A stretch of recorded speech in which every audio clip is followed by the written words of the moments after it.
శ్రీ గురుభ్యో నమః. మద్గురుదేవులు చిన్నరామచంద్రయ్యార్ల వారి పాద పద్మములకు నమస్కరించుకుంటూ, శ్రీ సత్యానంద సత్యమయ్యార్ల వారికి నమస్కరించుకొని, శ్రీమద్ భాగవత కృష్ణదేశ కేంద్రుల వారు రచింపబడిన శక్తి ద్వయ నిరాశకంబైన శుద్ధ నిర్గుణ తత్వ కందార్థ ధరువుల నుండి 7వ అధ్యాయము మతాల లక్షణము నుండి 8వ కందార్థము క్రమ సంఖ్య 113. ఎరుక జడమజడమీ జగా మరయగ పరిపూర్ణమేమి అనరానిది. ఆ ఎరుక జగముల స్థిరములు పరిపూర్ణము శాశ్వతపుది పాటించి కనరా. కావారెండి పాటివి వినరా. గురుముఖమున వీట్నే నరుడు గుర్తెరుగునో. తిరిగి పుట్టడు వాడి ధరపై మునుపటి వాలే పాటించి కనరా.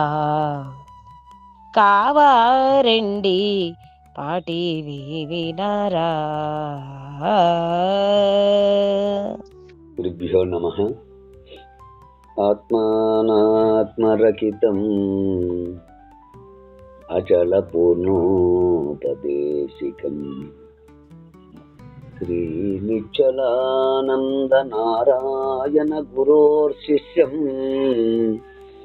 శ్రీశైల వంశాంబుధిరేవ జాతం శ్రీ పరమానంద శంకరేంద్రం గురుం భజామి.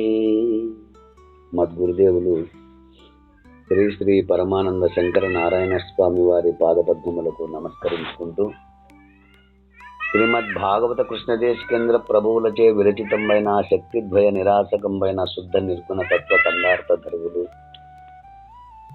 7వ అధ్యాయము మతాల లక్షణం నుండి ఈరోజు మనము 8వ కందార్థాన్ని విచారించుకుంటున్నాము. అంటే క్రమ సంఖ్య 113.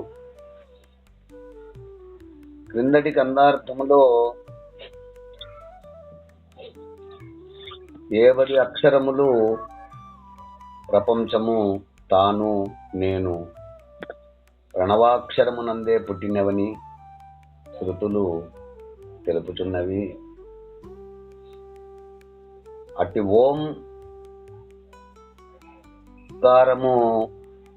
ఓంకారము నేను అనేటువంటి ఎరుక అని తెలియము. ఆ తెలివి చేతనే పరిపూర్ణ పరబ్రహ్మమును గురుముఖత విచారించి తెలుసుకొని, అట్టి ఎరుక పరిపూర్ణ పరబ్రహ్మములో లేదని లేకుండా తీసివేసినచో ఇక సరిపోతుంది అంటూ మనము క్రిందటి కందార్థములో విచారించుకున్నాము. ఇక తదుపరి కందార్థము 7వ అధ్యాయము మతాల లక్షణములో 8వ కందార్థము క్రమ సంఖ్య 113. ఈ కందార్థమునందు బయలెరుకల అత్యంత విభిన్నత్వమును గురించి తెలియచేస్తున్నారు.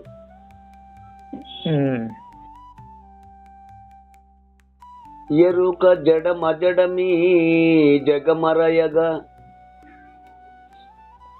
పరిపూర్ణమేమి అనరానిది.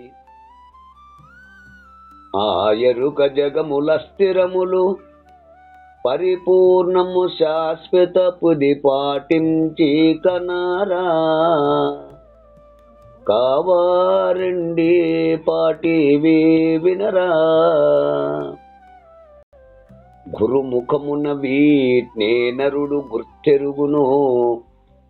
తిరిగి పుట్టడు వాడి ధరపై మునుపటి వలె పాటించి కనరా. కావారండి పాటివి వినరా. శిష్య, గురుదేవా, ఎరుక జడం అజడమీ జగమరయగా అనగా విచారించగా ఎరుక చైతన్యవంతము, శక్తివంతము కూడానై అజగద్రూపముగా ప్రకాశించుచున్నది. విచారించగా ఎరుక చైతన్యవంతమై శక్తివంతమై జగద్రూపముగా ప్రకాశించుచున్నది. మరి పరిపూర్ణమేమీ అనరానిది, కేవలత్వము కలిగి పరిపూర్ణము పై వాటితో అనగా ఎరుక జగత్తులతో సంబంధపడనిది.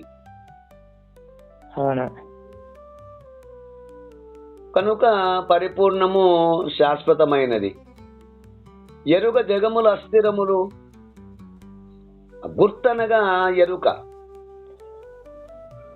ఎరుక దాని పరిణామ రూపముకు ప్రపంచము మార్పులకు లోనై ఉన్నది కనుక, అంటే ఆ ఎరుక స్వతఃసిద్ధముగా కదలదు కనుక అది జడము. కానీ సమస్తమును కదిలించే చైతన్య రూపము కనుక అజడము.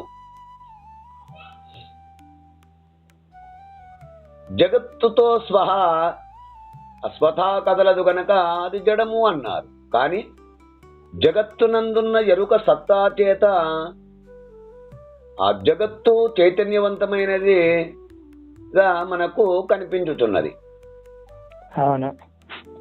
కనుక చేతన రూపము. మరి పరిపూర్ణము శాశ్వత పిది పాటించి కనరా.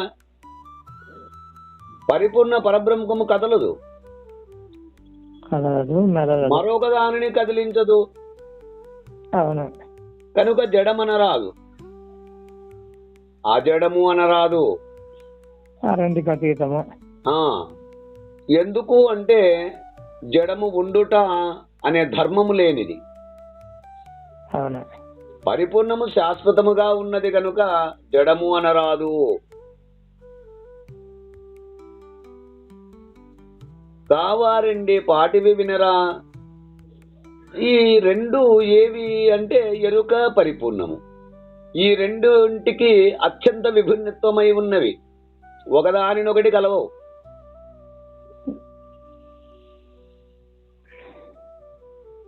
అంటే విచారించి చూడగా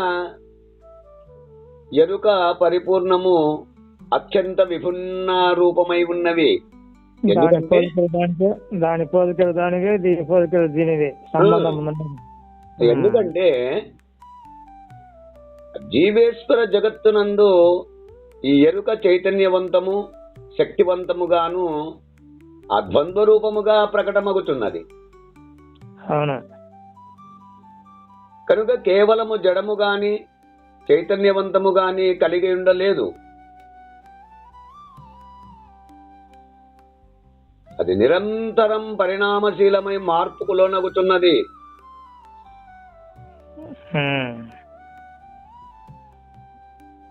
ఇట్లు పరిణామ క్రమమునకు లోనుగాక జడాజడ పద్ధతులుగాక కేవలత్వము కలిగి ఉన్నది పరిపూర్ణం.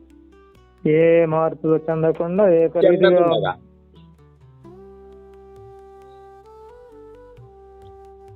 ఈ విధముగా ఎరుక పరిపూర్ణము అను రెండు వస్తువులు ఒకదానితో ఒకటి సంబంధపడక వేరే ఉన్నవి. కనుక గురుముఖమున వీట్నే నరుడు గుర్తెరుగునో తిరుగు పుట్టడు వాడి ధరపై మునుపటి వలే. గురుముఖమున వీట్నే నరుడు గుర్తెరుగునో తిరిగి పుట్టడు వాడి ధరపై మునుపటి వలే. ఏ వ్యక్తి వస్తునిచ్చే పూర్వకముగా అంటే గురువు ద్వారా ఎరుక జగములు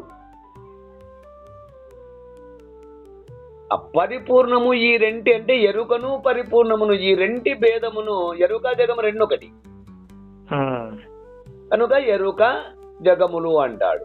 కాబట్టి ఎరుక జగము రెండొకటే పరిపూర్ణము. ఈ రెంటి భేదమును గుర్తించును ఎవరు? ఏ నరుడైతే వస్తునిచ్చే జ్ఞానపూర్వకముగా గురుమూర్తి ద్వారా గుర్తించును లేక తెలుసుకొనునో ఇంకా దృఢపరుచుకొనునో ఇక ఇదివరకు మాదిరిగా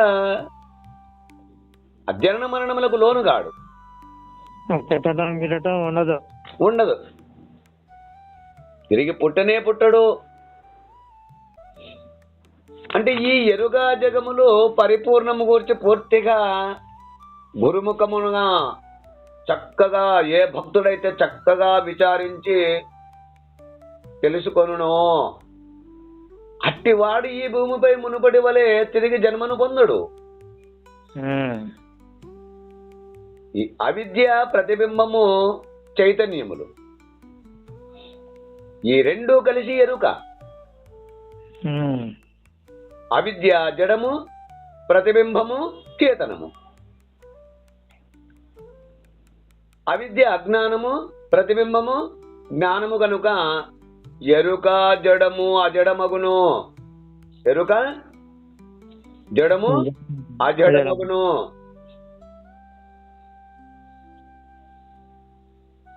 విజ్ఞానము అజ్ఞానముగాను ఉన్నదని చెప్పవలెను. దీని వలన ఏర్పడినదే జగత్తు గనక జగత్తు కూడా జడము అజడము అని చెప్పవలెను.